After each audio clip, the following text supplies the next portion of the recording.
queridos hermanos. Un saludo cordial a todos ustedes que están presentes aquí en esta bella congregación. Y también gracias a las personas que escuchan esta programación en la postproducción por los canales de YouTube, texaltamosdios.org y también en el canal que está 24 horas en graciatv.com. En esta noche pasamos al estudio número 4 de este volumen 6. Hemos estado haciendo una sinopsis y un análisis de las cartas paulinas, y en esta noche nos toca la carta del apóstol Pablo a Gálatas. Y es importante notar que cuando el apóstol Pablo dirige su carta a esta iglesia, no es una sola iglesia. Si usted mira ahí a Gálatas 1, usted va a notar que dice que el apóstol Pablo se dirige a todas las iglesias que están en Galacia. No era una sola, habían varias. Y esta carta o estas iglesias, Pablo pues tuvo el honor de levantarlas durante su segundo viaje, en la primera visita que él hizo. Hoy tenemos un par de slides que presentamos el segundo y tercer viaje de Pablo, porque ahí es donde en la ruta usted va a ver que Pablo pasa por esos tres sitios. Pasa por Derbe, Iconio y Listra, que fueron tres ciudades que son ciudades de Galacia. Ahí, si usted lo ve en el mapa cuando empieza, lo va a ver que dice, no sé si se ve de acá, pero dice Iconio, Listra y Derbe. ¿Ok? Las iglesias de Galacia se desarrollaron, después de esto Pablo pasó y estuvo en Antioquía, ¿no? Y hoy vamos a ver un poquito de ese peregrinaje que el apóstol Pablo tuvo. En su panfleto hay un pequeño trasfondo que hemos compilado para que usted pues se beneficie de la información y para que usted entienda cómo era la travesía del apóstol Pablo por estos sitios.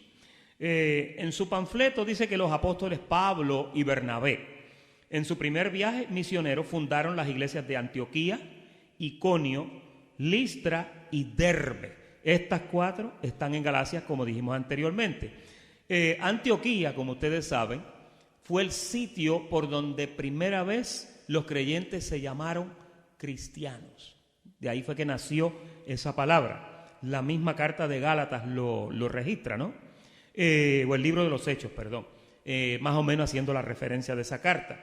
Si usted nota, nosotros estamos intercalando los viajes de Pablo, el relato de Lucas, que es un relato cronológico en el libro de los Hechos, y también estamos entonces viendo el contenido de la carta. Estas tres cosas, cuando usted las combina, son una evidencia muy efectiva porque le ayuda a usted a colocar los tiempos, ¿ok?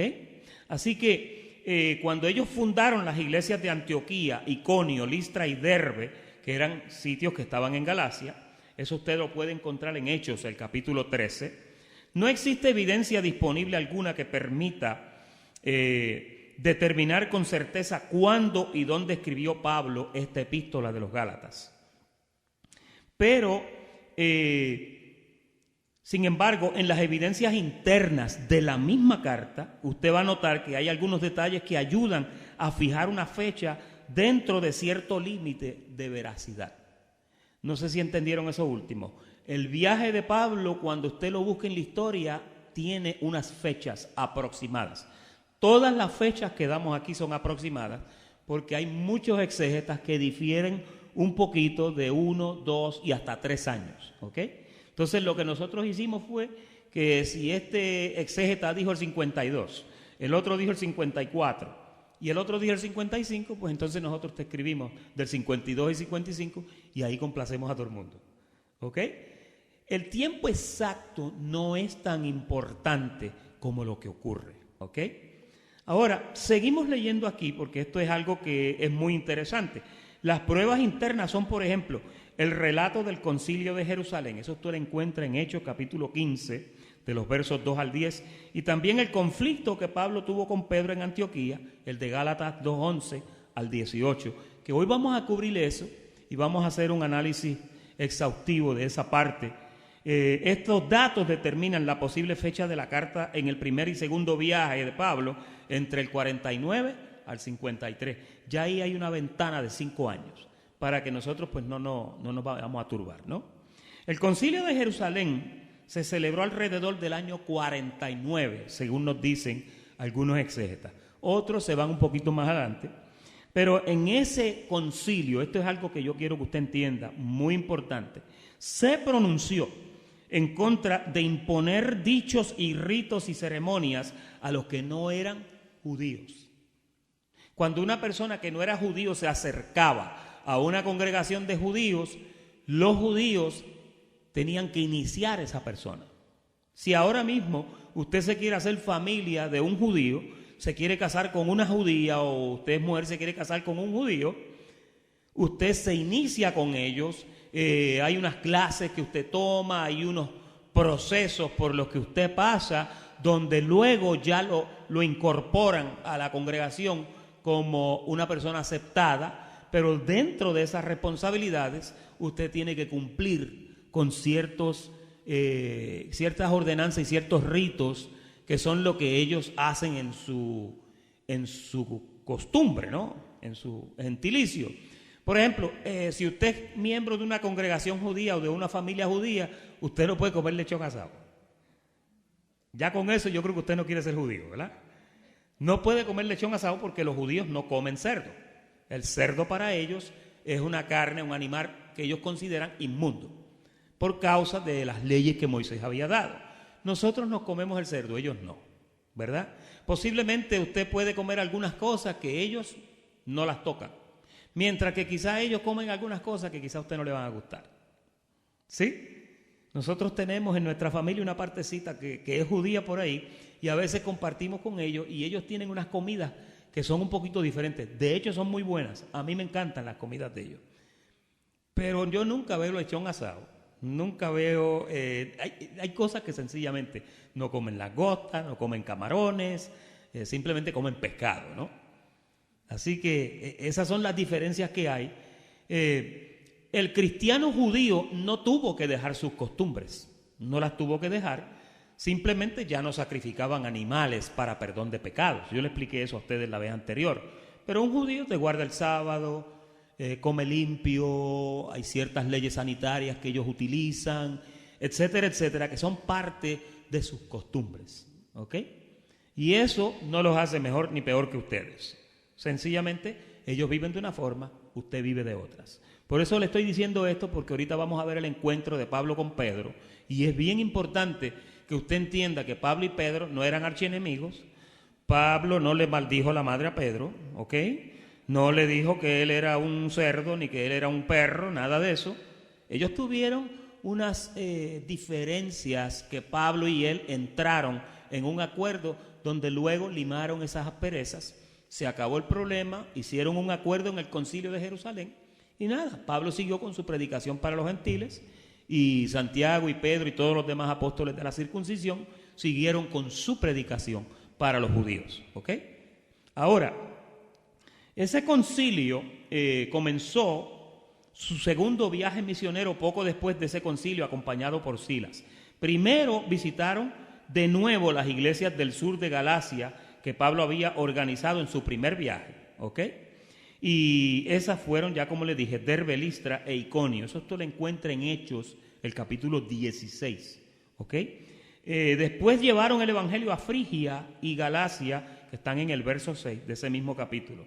Otras fechas señaladas sugieren que Pablo le escribió después de su llegada a Corinto o cuando regresó a Antioquía antes de su tercer viaje.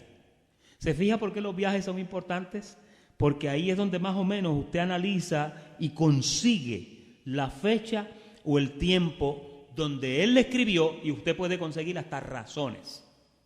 Cuando usted lee una carta paulina, usted va a encontrar verdades absolutas y va a encontrar verdades circunstanciales, como dijimos anteriormente. Entonces, si usted conoce esto que estamos enseñando, cuando usted lea una carta, usted va a saber separar lo que es del gentilicio, lo que es de las circunstancias o de la idiosincrasia y lo que es de la doctrina. Se supone que usted y yo, cuando leemos la carta paulina, aprendamos la doctrina y aprendamos a conocer y a separar lo circunstancial para no meternos en eso Yo le expliqué a ustedes lo del velo la otra vez y todas esas cosas, ¿ok? Ahora, además de acuerdo con Gálatas 4:13, parece que Pablo ya había visitado las iglesias de Galacia 2 veces. Y si es así, la carta tuvo que haber sido escrita después de que terminara su segundo viaje, ¿ok? Y entonces, obviamente, si él hizo esa carta después del segundo viaje, entonces Pablo en su tercer viaje, ahí fue en persona donde estaban ellos.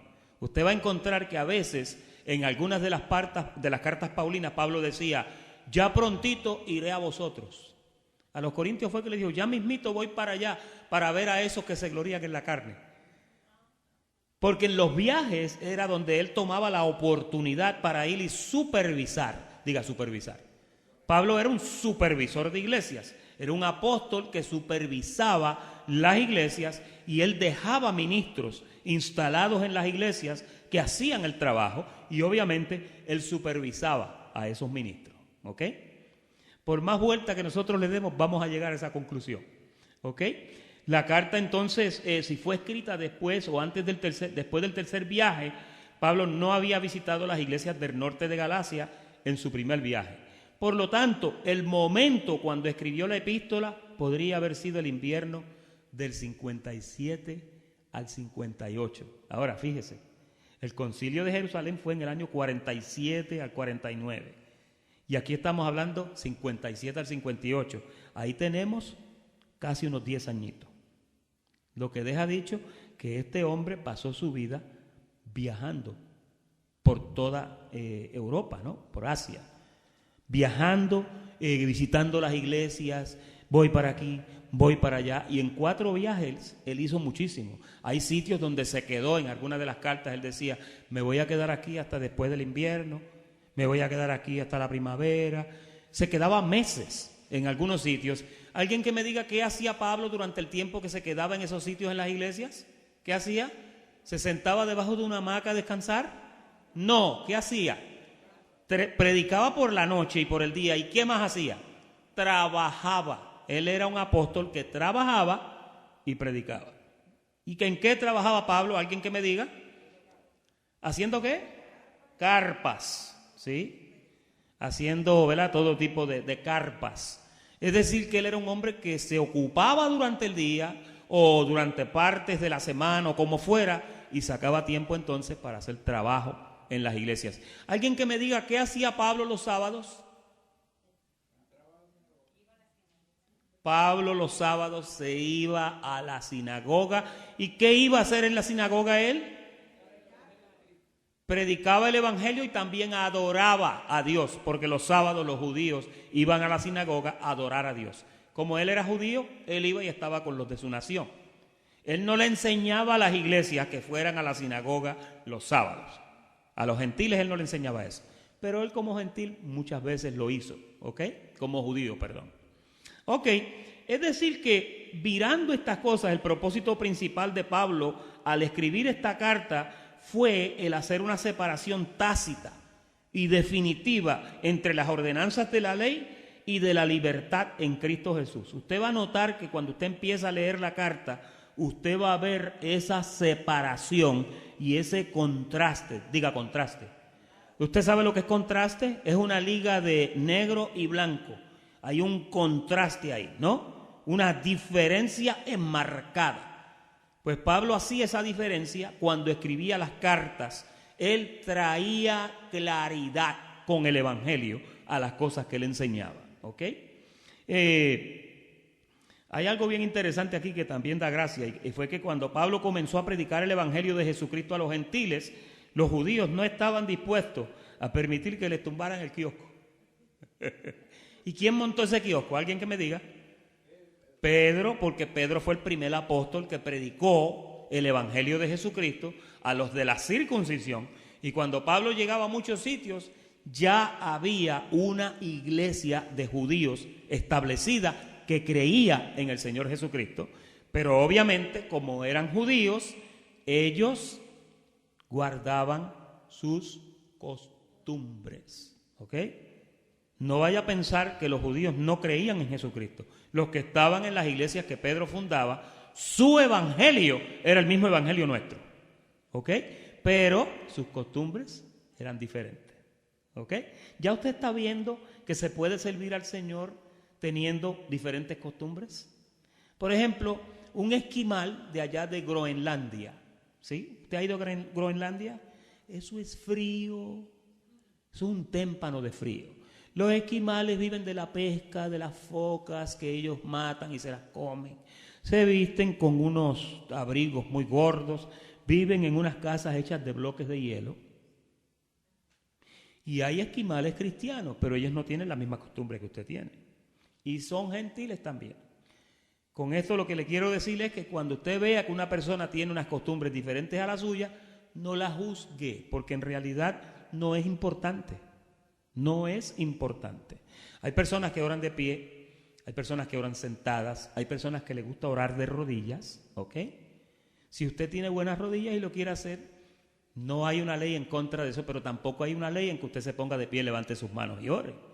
Hay gente que le gusta orar en una forma horizontal, acostados en la cama, ¿ok? Yo antes pensaba, mi mamá me decía que tenía que ser de rodillas, porque Dios no oye si te acuestas. Pero hay gente que tiene las rodillas malas y no se pueden arrodillar. Pues usted lo hace acostado, parado, sentado, encorvado. Como quiera que usted ore, Dios lo oye. Amén. Por eso tenemos que tener cuidado, porque a veces formamos dogmas. Diga dogmas. Formamos dogmas como unas instrucciones y unas disciplinas de no. Usted tiene que andar en libertad. Cuando usted ora al Señor con el corazón abierto, Dios lo oye, esté donde esté usted. ¿Ok?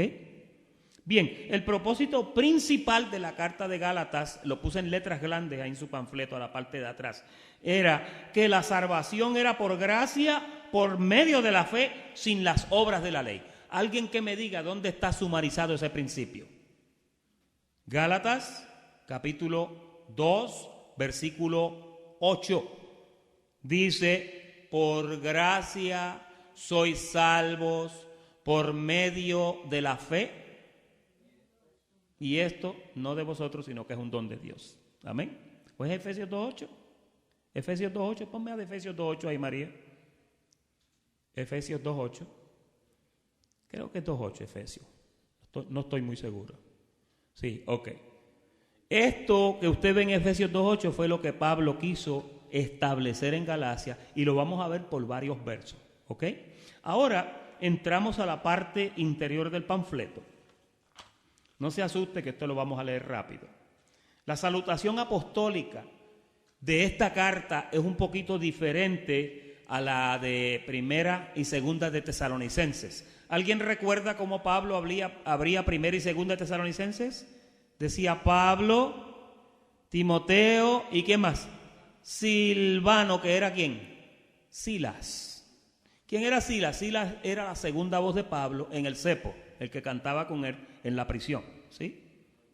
Pero esta carta, mire cómo él la abre, qué diferente. Dice, Pablo, apóstol, no de hombres, ni por hombre, sino por Jesucristo y por Dios el Padre, que lo resucitó de los muertos. Oye, ¿qué forma de abrir una carta? Es diferente a la carta de Tesalónica. ¿Sabe por qué? Porque la iglesia de Tesalónica era diferente a esta iglesia. Usted va a notar que cuando Pablo escribe a las diferentes iglesias, su tono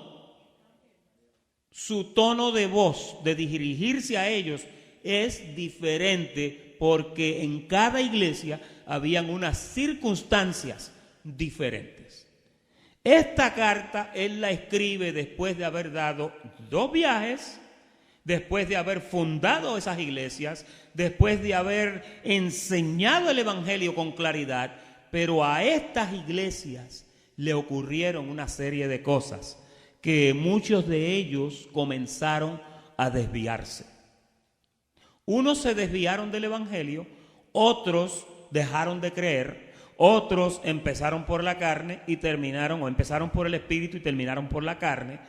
Obviamente, cuando Pablo escribe esta carta, usted tiene que entender que su tono es un tono autoritario, donde él quiere dejar las cosas meridianamente claras. ¿Ok? Entonces, después que le da ese bocado que le dio ahí, mira el verso 2. y todos. Gracia y paz sean a vosotros, de Dios el Padre y de nuestro Señor Jesucristo, el cual se dio a sí mismo por nuestros pecados para librarnos del presente siglo malo, conforme a la voluntad de nuestro Dios y Padre, a quien sea la gloria por los siglos de los siglos. Amén. Eso fue un tremendo bocado. Pero ya ahí, ¿qué usted nota ahí? Que ya Pablo está bravo. Lo nota que está como, déjame hablarle claro a esta gente. Ahora, note cómo él inmediatamente entra en materia y comienza a expresar su sentir ante esta comunidad de estas iglesias. Lo primero que dice, estoy maravillado de que tan pronto os hayáis alejado. Aquí dice traspasado, ¿ok? Pero es alejado. Del que os llamó por la gracia de Cristo para seguir un evangelio. ¿Qué le estaba pasando a los Gálatas?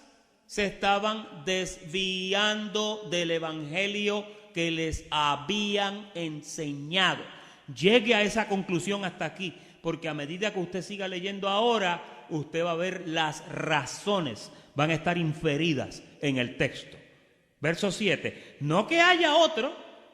¿Qué deja claro Pablo ahí? ¿Que cuántos evangelios hay? Hay uno. No que haya otro, sino que hay algunos que os perturban y quieren pervertir el evangelio de Cristo. Hay iglesias que se han atrevido a decir que los que estaban perturbando a esta gente eran los apóstoles de Jesús. Ese es un error garrafal. Los apóstoles de Jesús no hacían eso. Cometieron algunos errores y hoy vamos a registrar uno de ellos, pero los apóstoles de Jesucristo no predicaban un evangelio diferente. Ellos estaban predicando el evangelio del Señor Jesucristo. Ahora, mire el verso 8. Mas si aún nosotros o un ángel del cielo os anunciare otro evangelio diferente al que os hemos anunciado, sea ¿qué? Sea anatema. Como antes os hemos dicho, también ahora lo repito. Si alguno os predica diferente evangelio del que habéis recibido, sea anatema, que quiere decir ¿qué? Maldito. Un anatema es un maldito. Cuando el pueblo de Israel iba por el desierto, en una ocasión un profeta dijo, hay anatema en el pueblo.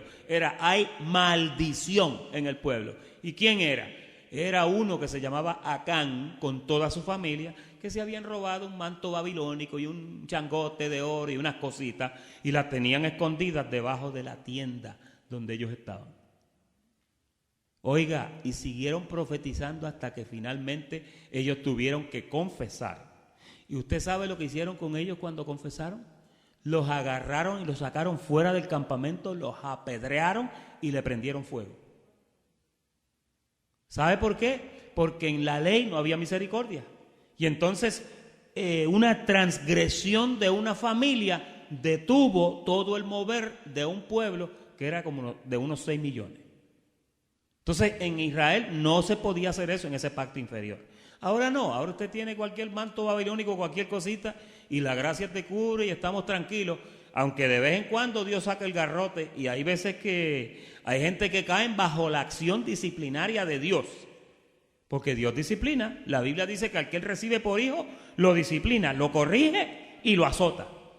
Es bueno que tú obedezcas a la palabra de Dios para que esos 3 niveles de disciplina no lleguen a ti, ¿ok? Entonces dice, pues busco ahora el favor de los hombres o el de Dios, o trato de agradar a los hombres, pues si todavía agradara a los hombres, no sería siervo de Jesucristo. Mire donde Pablo habla esas palabras, ante una iglesia que había empezado creyendo en un evangelio sencillo y claro, pero entonces se habían desviado y habían cambiado las normas del evangelio que se les había predicado. Hay ministerios que predican evangelios que desvían a la gente. Yo decía la semana pasada que cuando usted estudia la palabra, usted tiene que anclarse en la palabra del Señor. Y aunque usted analice y aunque usted busque fuentes auxiliares, diga fuentes auxiliares, que son cosas que usted utiliza, herramientas para hacer su trabajo, Usted nunca debe de dejar que ni la literatura, ni la historia, ni la sabiduría terrenal te aleje de la verdad de la palabra de Dios. Si tú ves que te está alejando, abandona eso y agarra otra cosa. Nunca te escondas detrás del verso que Pablo dice, escudriñarlo todo y reprenderlo y retener lo que es bueno. Se supone que tú escudriñes fuentes fidedignas. Se supone que tú escudriñes fuentes confiables. Se supone que tú busques información de personas que temen, que aman y que honran a Dios. No te vayas a buscar las palabras de un filósofo para tratar de descifrar la palabra de Dios. Porque la sabiduría terrenal de aquí de la tierra es animal y es diabólica. Y no se sujeta a la ley de Dios ni tampoco puede. Tú debes de mantenerte anclado y la palabra de Dios debe ser tu centro. Esto debe ser tu norte. Tú no debes de tener algo en que tú confías más que en esto. Mire, yo leo todo tipo de cosas, yo escudriño todo tipo de cosas, pero yo nunca dejo que ningún libro, ninguna enseñanza, ninguna ciencia vaya por encima de lo que es la ciencia de la palabra de Dios. Pablo una vez le dijo a Timoteo, cuídate de la falsamente llamada ciencia, porque Timoteo estaba en Grecia. Y en Grecia no había muchos guerrilleros, pero había muchos pensadores, había muchos filósofos, había muchos que estaban buscando y pensando dónde es que está esa quinta pata del gato. Mire, había un hombre que era mudo, quizá lo han leído ustedes en sus estudios de la historia, se llamaba Demóstenes. Demóstenes era mudo. Y usted sabe lo que Demóstenes hacía, se iba a la orilla de la mar, se echaba piedrecitas en la boca, empezaba a balbucear, y haciendo eso empezó a hablar, aprendió a hablar y se convirtió en uno de los oradores más grandes de Grecia. Y el otro, el gran Arquímedes, ¿se acuerdan de Arquímedes? El que se acostó, el que se metió a bañarse con un jabón. Y cuando tiró el jabón empezó a flotar y salió corriendo desnudo diciendo, lo encontré. La teoría de la flotación y otras cosas, Arquímedes. Los griegos eran gente muy sabia, gente muy pensadora. Pablo habló de ellos y lo dijo, los griegos buscan sabiduría, pero nosotros predicamos a Jesucristo, el resucitado. Nunca dejes que una persona con su filosofía te duerma. No, lo que te debe de dormir a ti es la palabra de Dios. Si la persona que usa su filosofía la usa con sabiduría, la mezcla con la palabra de Dios, y ahí esa filosofía es efectiva. Porque fíjese, la filosofía puede tener comunión con la palabra, siempre y cuando la palabra sea la regla de oro por la que esa persona se rige. ¿Sí? Nunca lleguemos a meternos en una sabiduría que te vaya a apartar de la verdad de la palabra del Dios vivo. Yo repito el salmo aquel de la semana pasada. Lámpara es a mis pies tu palabra y lumbrera a mi camino. El salmista una vez en el Salmo 119, me parece que fue el verso 9 o el 10, que dijo, en mi corazón he guardado tus dichos para no pecar contra ti. Tenía la palabra de Dios metida en él. En el Salmo 1, el salmista dijo, el varón de Dios, el que no anduvo en consejo de malos, medita de día y de noche en la ley de Dios. Y esto fue lo que le pasó a los Gálatas. Estoy casi predicando, pero esto fue lo que le pasó a ellos. Ahora, note en el verso 13, mire qué cosa tan tremenda. Porque ya habéis oído de mi conducta en otro tiempo en el judaísmo, que perseguía de sobremanera a la iglesia de Dios y la asolaba. Y en el judaísmo aventajaba a muchos de mis contemporáneos en mi nación, siendo más celoso de las tradiciones de mis padres. ¿Por qué Pablo dijo esto en Galacia? Para contrarrestar ese espíritu que había de que la iglesia quería irse detrás de la inteligencia o detrás de la sabiduría que muchos de los mismos judíos hablaban. Pablo dijo, miren, de eso yo aventajaba a muchos de mis contemporáneos con eso. En otra carta Pablo llegó a decir, todo eso lo puse por estiércol, decía. Lo puse por estiércol por ganar la bendición y por ganar el tesoro de lo que es la bella palabra de Dios. Mire el verso 15.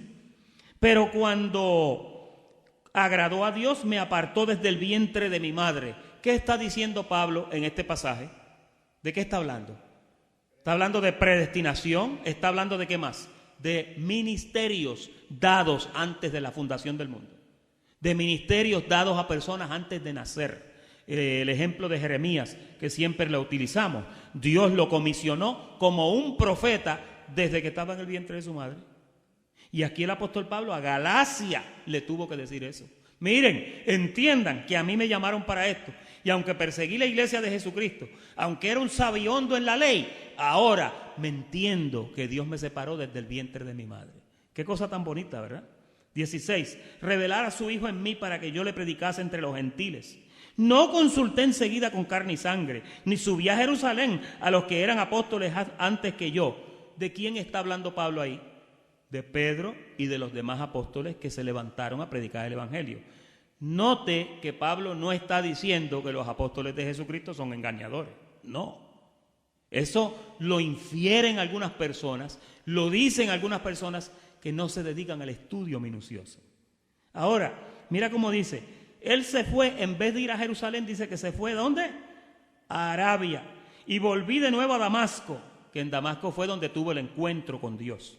Después, pasados 3 años, subí ¿a dónde? A Jerusalén, y allí permanecí con él, ¿cuántos días?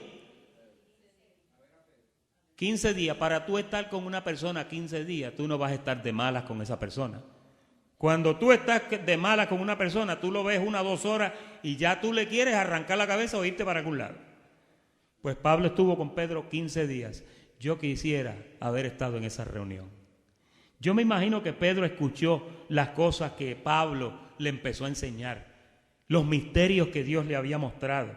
Y esto lo vemos evidenciado en la segunda carta del apóstol Pedro, cuando Pedro escribe, como también, pónmelo por ahí, segunda de Pedro capítulo 3, versículo 15. Pedro dice, como también nuestro querido hermano Pablo.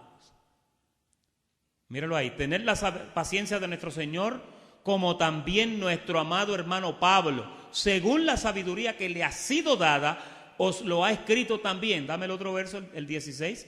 Casi en qué. ¿Qué quiere decir si dice casi en todas sus epístolas? ¿Qué quiere decir eso? Que Pedro leyó casi todas las epístolas de Pablo. Y Pedro por su boca admite y lo dice, miren, en casi todas sus epístolas, hablando en ellas de estas cosas, entre las cuales hay algunas difíciles de entender. Pedro se tropezó con 2 o 3 bocados fuertes cuando empezó a leer lo de Pablo. Oye, pero, ¿y esto, Pablo? Yo me imagino que en esos 15 días discutieron 2 o 3 cosas. Después se encontraron en Jerusalén, 14 años después, que lo vamos a ver ya mismo. Ahora, mira el verso 19. Permanecí con Pedro 15 días, pero no vi a ningún otro de los apóstoles, sino a Jacobo, el hermano del Señor. En esto que os escribo, he aquí delante de Dios no miento. Después fui a las regiones de Siria y Cilicia, y no era conocido de vista a las iglesias de Judea, que eran iglesias que había levantado ¿quién? Pedro. Que eran en Cristo. Solamente oían decir, aquel que en otro tiempo perseguía, ahora predica la fe, en otro tiempo asolaba. Y glorificaban a Dios en mí. Mire lo que decían las iglesias de Pablo. Poco a poco se fueron dando cuenta que él era un hombre que había sufrido una buena y linda transformación. Ahora vamos a Gálatas 2 para que usted vea, porque esto es un relato donde él explica esto con lujo de detalles en una forma cronológica. Mire Gálatas 2.1. ¿Después de qué? Después de los 3 años aquellos que fue a Arabia y después subió a Jerusalén. Después de eso, ¿pasaron cuántos años? Mire, en 14 años Pablo ya era un superapóstol. Había crecido. Dios le había enseñado unos misterios y unas cosas donde cuando él llegó a Jerusalén otra vez, ya no era el Pablo aquel del principio, ya era un hombre madurado, un hombre que había aprendido muchas cosas. Y aquí la reunión no fue tan amigable como debió de ser. Dice, subí a Jerusalén con Bernabé, llevando también conmigo a Tito, pero subí según una revelación para no correr o haber corrido en vano, y expuse en público. Note que aquí hay una cautela con el apóstol Pablo, diga cautela. Él tuvo cuidado, dijo, expuse en privado a los que tenían cierta reputación el evangelio que predico entre los gentiles. ¿Por qué Pablo hizo esto? Pregúntese. Por lo que hablamos al principio. Los judíos tenían costumbres y él predicaba el mismo evangelio que predicaba Pedro, pero él tenía que tener cuidado para no correr en vano. Verso 3. Mas ni aun Tito, que estaba conmigo, con todo y ser griego, fue obligado a circuncidarse, y esto a pesar de los falsos hermanos, introducidos a escondidas, que venían para espiar nuestra libertad que tenemos en Cristo Jesús, para reducirnos a esclavitud. Estos eran personas que habían recibido el evangelio, pero se les había torcido en alguna forma, y cuando veían a gente que andaban en libertad, le decían: no, mira, tú no puedes hacer eso. Mira, de esos hay muchos ahora también. De esos hay muchos que cuando tú dices que Dios te salvó con una sola ofrenda, no, tú tienes que cuidarte porque si no te lleva el diablo. Nosotros no predicamos que el diablo está vivo, nosotros predicamos que ya el diablo fue destruido conforme a Hebreos capítulo 2 y verso 14. Y obviamente conocemos que el diablo que existe es el que está en la carne, la naturaleza diabólica que está metida en toda carne que está aquí en la tierra, pero que esa carne ya nos han enseñado cómo funciona y nosotros la velamos, ¿verdad? Pero hay creyentes que ven al diablo hasta en la sopa, hay creyentes que te dicen cuidado con el diablo, que el diablo anda suelto. Hay predicadores que yo los veo, gente inteligentísima, y ellos hablan como si el diablo estuviera en pie cuando la palabra dice que el diablo fue destruido. Entonces, ahí hay una diferencia, y si tú no te cuidas, personas así te pueden reducir a esclavitud. ¿Ves el punto? Por eso fue que Pablo entró con cuidado. Versículo 6.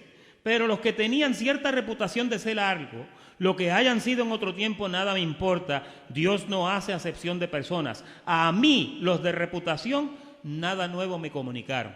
Hubieron personas que se destacaron en el crecimiento de las iglesias y posiblemente había muchos predicadores ya. Pero entre esos predicadores había gente que no lo había entendido. Había gente que habían cogido una curvita y se habían ido con otro evangelio. Y muchos de esos estaban en Galacia. Por eso cuando Pablo dice, oye, pero estoy sorprendido de que tan poco tiempo y ya ustedes se fueron en pos de otro evangelio. Y lo que le pasó a los Gálatas, déjeme decirle lo que fue. Lo que le pasó a los Gálatas fue que comenzaron a justificarse por las obras de la ley. Comenzaron a hacer cosas para ser justificados. Usted para justificarse no necesita hacer cosas. Usted lo que necesita es entender que usted está justificado por la fe en Cristo Jesús y sencillamente velar a su carne, mantenerla en sujeción, refrenar su lengua. ¿Se acuerdan que el apóstol Santiago dijo, si alguno se cree religioso y no refrena su lengua, la religión del tal es vana? Cuidadito, tranquilito, calladito, usted es más bonito y mira, eso es todo, y velando al perrito todo el tiempo, porque el perrito te muerde, si tú lo dejas te muerde. Y vamos a ver 18 perros de esto en el capítulo 5 ya en la próxima semana, que hay que cuidarse de ellos.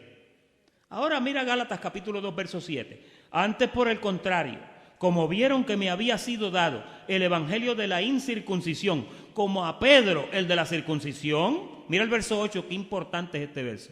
Pues el que actuó en Pedro para el apostolado de la circuncisión, actuó también en mí para con los gentiles. Ahora yo quiero que usted vaya a la parte de atrás de su panfleto. Y en la parte de atrás de su panfleto, abajo, hay un rengloncito que dice lecturas auxiliares. Mire cómo dice la Biblia Peshita estos dos versos. Primero la Biblia Jerusalén. Dice, antes por el contrario, viendo que me había sido confiada la evangelización de los incircuncisos, al igual que a Pedro, la de los circuncisos, pues el que actuó en Pedro para hacer de él un apóstol de los circuncisos, también actuó en mí para hacerme un apóstol de los gentiles. ¿Qué diferencia? No hay dos evangelios, no hay dos apostolados, hay un solo apostolado. A un grupo se lo dieron para los gentiles y al otro grupo se lo dieron para los judíos. Mire cómo dice la Biblia Peshita, que es una Biblia muy seria de estudio. Sino al contrario, cuando vieron que me había sido confiado el evangelio para la circuncisión, como a Pedro se le había confiado el de la incircuncisión, porque aquel que operó en Pedro para el apostolado a los circuncidados, también lo hizo en mí para el apostolado a los gentiles. Cuando dice apostolado, usted ve la palabra apostolado 2 veces y usted piensa que son 2 apostolados. No, es un solo apostolado para un grupo y el mismo apostolado para otro grupo. Apostolado lo que quiere decir es misión. ¿Ok? Un apóstol no es un título de un general de 5 estrellas que anda con 20. Lo llama y lo manda y le dice, váyase y haga esto. Eso es un apóstol, un muchacho demandado. Hay gente que se llena la boca con esos títulos. El título más lindo que hay es obispo o pastor, que esos son lo que la Biblia registra. Usted es un pastor de ovejas o un obispo de ovejas. Ya, esas 2 palabras están claras en la palabra. ¿Sí? Oye, como que me puse bravo ahí, ¿verdad?